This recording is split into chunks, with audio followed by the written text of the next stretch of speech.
بسم الله الرحمن الرحیم. السلام علیکم ورحمت الله وبرکاتو. په دې ویډیو کې زه تاسو ته د څو خوبونو تعبیر کوم. په دغه نه مخکې د روژې نیول په خوب کې څه تعبیر لري. اکثر کسان دا خوب ګوري پر خوب کې روژه یې نیولې وي، یا افطار کوي، یا پشتمې ته جګیږي، یا روژه وي. نو دا خوب څه ده؟ ډېر ښه خوب ده، او په عمومي توګه دا په دې باندې تعبیر کېږي چې دا کوم انسان چې دا روژه په خوب کې ګوري، نو دا خپل ځان منع کوي، ځکه روژه صوم منع کولو ته وایي. دا ځان منع کوي د خواهشاتو نه، د حرامو نه، د بدو کارونو نه سختي پرې راځي، او په نفس باندې سخت تمامېږي. ښه کارونه کوي، هغه ښه کارونه چې هغه د الله لپاره کېږي او الله دغه ډېر اجر ورکوي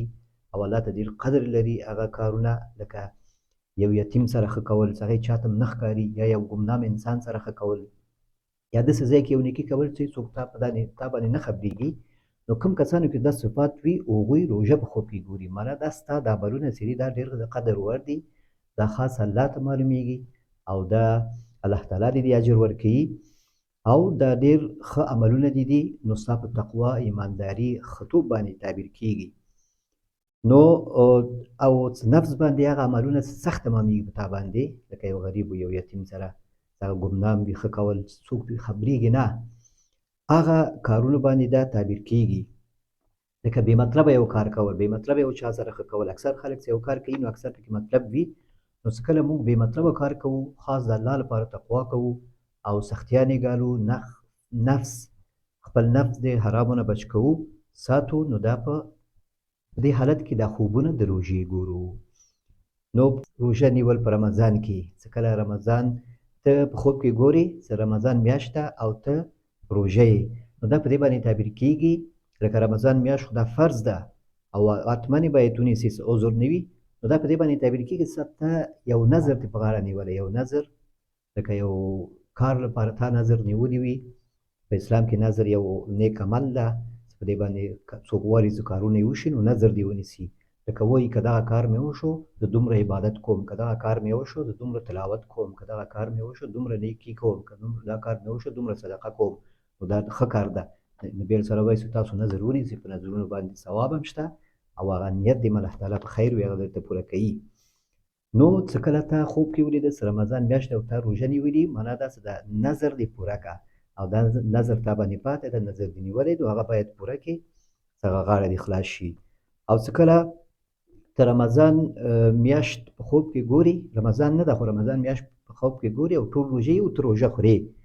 نو په دې باندې تعبیر کېږي چې یو نظر په تا باندې پاتې ده او نظر ته نه پوره کوي، یا ستا د وسې نه بهر ده، یا بیخي دې پریښی ده، پښیمانه یې پرې نشي کولی، وسه دې نه وي. نو په دې باندې تعبیر کېږي. ځکه په هغه روژه کې هغه څوک روژه خوري چې یا مریض وي، یا مسافر وي، یا عذر ولري، نو دغسې ستا نه هم د عبادت پاتې کېږي. او بل کله خوب ته ګورې چې رمضان نه ده، همداسې عام وخت ده، او ته یوازې روژه نیسې، وجګېږي روژه نیسې، یا پشلمۍ کوې، یا روژه دې وي، نو دا په دې باندې تعبیر کېږي چې ته د الله تعالی عبادت کوې، اخلاص لرې الله تعالی سره، او له خواهشاتو ځان ساتې، له ګناهونو ځان ساتې، داسې ځای کې چې هر څه برابر دي، هر څه تا ته مهیا دي، ګناهونه، حرام، فحشا، خو ټولو نه ته ځان ساتې. نو په دې حالت کې که ته خوب ګورې رمضان میاشت نه ده او ته روژه یې، نو دا په دې باندې تعبیر کېږي. او څوک چې همیشه روژه په خوب کې ګوري، لکه دلته یو خوب همدا څه وایي، روژه مې څه په خوب کې ګورم چې پشلمۍ ته جګېږم، او یا د ورځې یمه روژه یمه، نو دا په دې باندې تعبیر کېږي چې ستا صحت ښه ده، الله تعالی تا ته ښه روغ صحت درکړی، ځکه دا روژه صحت سره ربط لري. حدیث شریف کې راځي چې صومو تصحو، تاسو روژې ونیسئ چې صحت مو ښه شي. نو دې سره علما د تعبیر وایي چې دا دواړه یو بل ته قرینه نږدې ده، یو بل سره ربط لري. نو څوک روژه په خوب کې ګوري ډېر د دې معنا دا ده چې نعمتونو کې دی ژوند کې د الله تعالی نعمتونه پې دي، صحت لري، بدن یې ښه ده، او بدن یې ښه کېږي، څه مریضیان پکې نشته، او به انشاءالله الله تعالی د ده شفا ورکړې ده، او شفا به وي د مرضو نه، او که درد ورسره وي، که مشکلات وي، هر څه نه به دا الله تعالی ساتي. او بل چې کله خوب کې کتل کېږي چې روژه ته یې او د افطار وخت نږدې وي، یا افطار کوې، یعنې روژه ماتوې، نو دا بیا بیخي ښه تعبیر لري. د دې تعبیر دا ده چې یو غټ مشکل کې که ته ګیرې، هغه مشکل دې په حل کېدو ده. لکه دا روژه چې ده دا صبر غواړي، هغه اوږد وخت صبر غواړي چې هغه ماښام ته ورسېږي. نو کله چې ته په خوب کې ګورې چې ماښام ده او نږدې وخت او افطار کوي، د په دې تعبیر کېږي چې دغه ستا سختیانې په ختمېدو دي، ستا مشکلات نور په ختمېدو دي او ته خپل هغه هدف ته رسېږي او ستا حاجتونه پوره کېږي. که مسافر دا خوب ګوري بیخي ښه تعبیر لري، معنا دا چې دغه مسافر چې هغه د سختي ګالي نو دا مشکلات یې دې سره حل کېږي، ځکه دی روژه په خوب کې وړي. روژه هغه کس روژه نیسي چې هغه مسافر نه وي، د مسافر لپاره روژه معاف ده. نو چې کله مسافر ولیدي چې زه روژه یم په خوب کې، نو د دې تعبیر دا ده چې دا سفر د انشاءالله ځای ته رسېږي او ته خپل ځای ته رسېږي، ستا زړه جمع کېږي او تا ته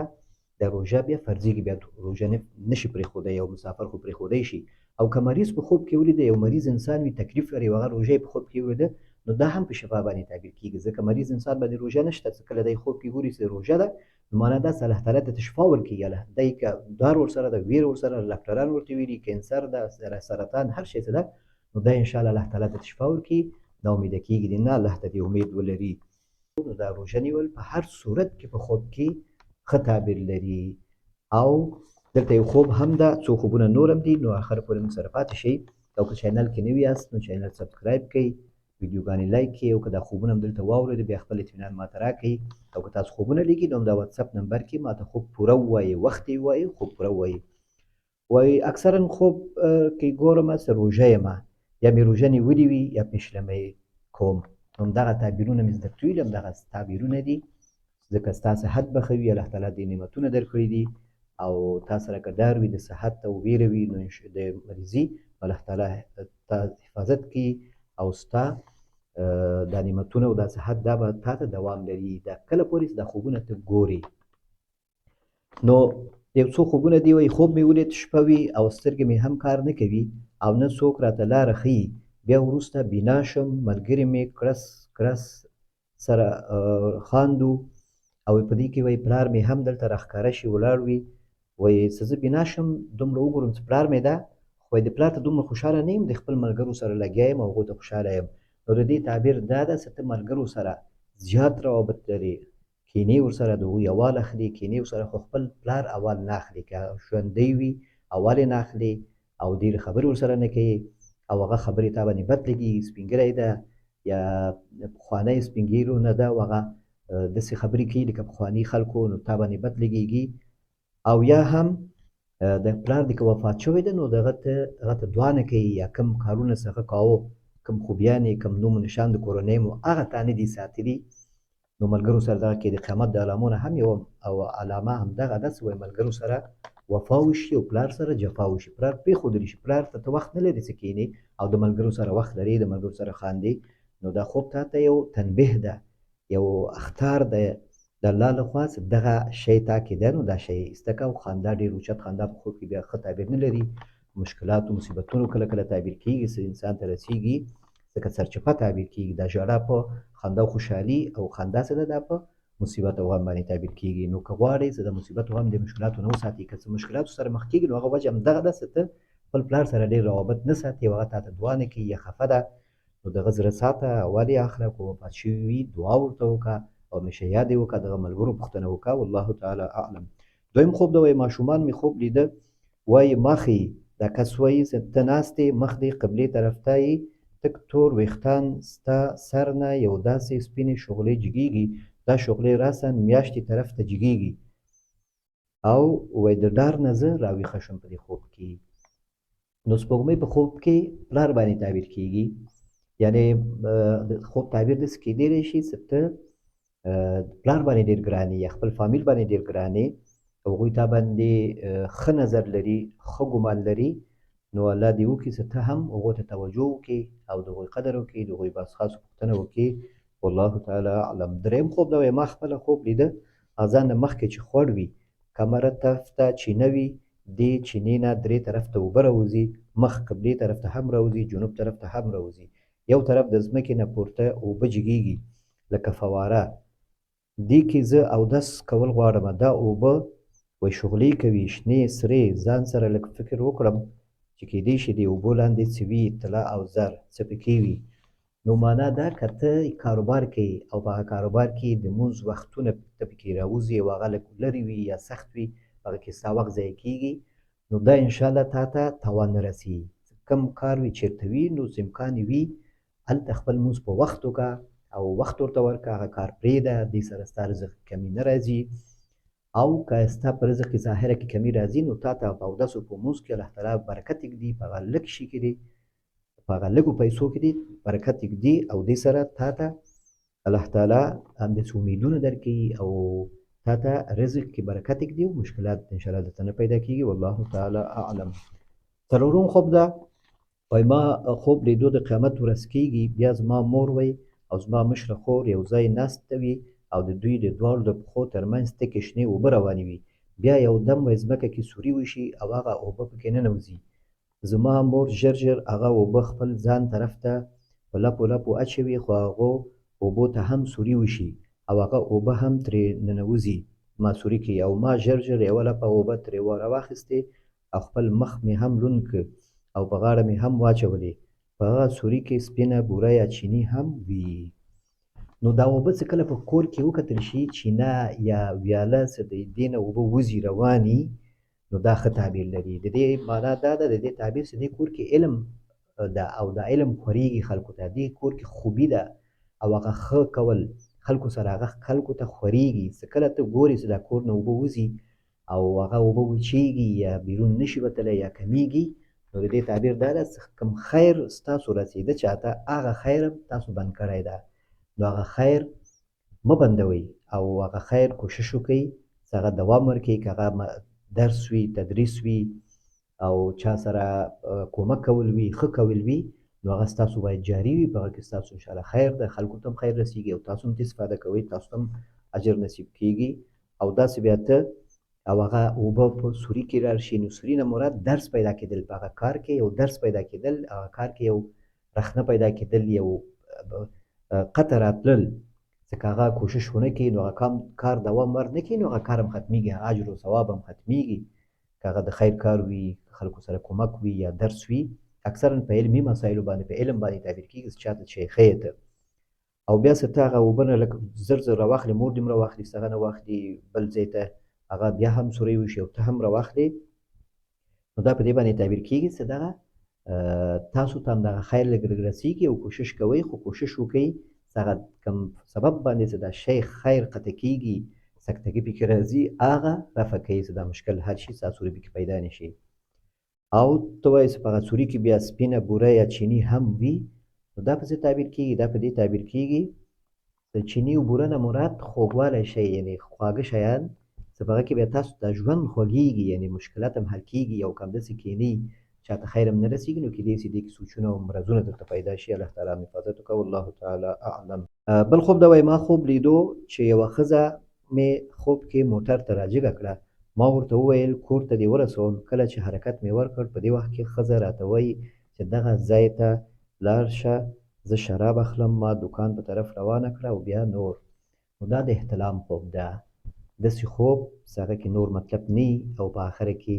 تا باندې داسې حرکت راځي، نو دا د احتلام خوب وي، شیطاني خوب وي، دا د ویلو هم نه وي، دا د تعبیر هم نه وي، په دې کې خیر و شر هم نه وي، والله تعالی اعلم. توره غوا ده، برګه او برګ ورسره بچوړي دي، په لاره روان دي، کور کې ویلې چې اوس ضرورت نشته، میره مور مې ده، دی وایي چې روژې له به یې راولو. نو غوا څه ده په خوب کې دا ښه تعبیر لري، په کال باندې تعبیر کېږي، معنا دا څه کوم دا کال ستاسو روان ده او لږ تیر ده او بل کار هم روان ده، نو معنا ده دغه کال هم انشاءالله ښه کال ده او مال و دولت او رزق و روزي انشاءالله په دې کې ښه ده. دا غوا که تا ښه کتلې وي، ښه چاغ او برابره وي، نو په دې صورت کې بیا ښه تعبیر لري، په دې باندې تعبیر کېږي چې انشاءالله دا کال هم ښه کال ده. او چې کله ډنګر وي، نو معنا ده چې دا کال کې لږ سختي به وي، نو په هغه غوا ته اوس وګوره په خوب کې دا غوا تا ته څنګه ښکاره شوې ده، هماغسې د آینده کال به وي. او د وړوکې غوا نه مراد هغه لږ وخت، یعنې د کال نه چې هغه ورپسې راځي، چې هغه لږ وخت یې تېر شوی دی او لږ وخت پاتې ده، والله تعالی اعلم. وایي بل خوب ده، وایي ډېر ښایسته رنګ د چورمو افغاني جوړ جامې مې اغوستې وي، نه پوهېږم د چا واده وي او جامې سره رنګ جامې وي. نو په خوب کې د جامې دا ښه تعبیر لري، په واده باندې هم تعبیر کېږي، په خوشحالي باندې هم تعبیر کېږي، او چې اوږد وي، ښه برابر وي، په دینداري باندې هم تعبیر کېږي، والله تعالی اعلم. وایي خور مې ماته د سرو زرو سید په غاړه کوي، یو کس ناست وي ماته خاندي. نو دا هم خوب ده، سینګار شیان او د ګوتو کې د زیورات ساچول کېږي، لاسونو کې غاړه کې، نو دا په خوب کې لیدل، د ارمانونو پوره کېدل، او که واده د وینو په اولاد باندې هم تعبیرېدلی شي، په مال باندې هم تعبیرېدلی شي. والله تعالی اعلم. نو دا و د نن ورځې خوبونه. الله تعالی دې وکړي ستاسو خپل خوب واورئ او په کمنټ کې ماته اطمینان راکوي، او تر آینده ویډیو پورې انشاءالله تاسو په الله سپارم. السلام علیکم ورحمت الله وبرکاتو. او دا راته ووایئ آینده ویډیو کې د کومو خوبونو باره کې زه معلومات درکړم تاسو ته، کوم شی تاسو ته سوال ده، دغه شی تاسو ډېر په خوب کې ګورئ، هغه ماته ووایئ،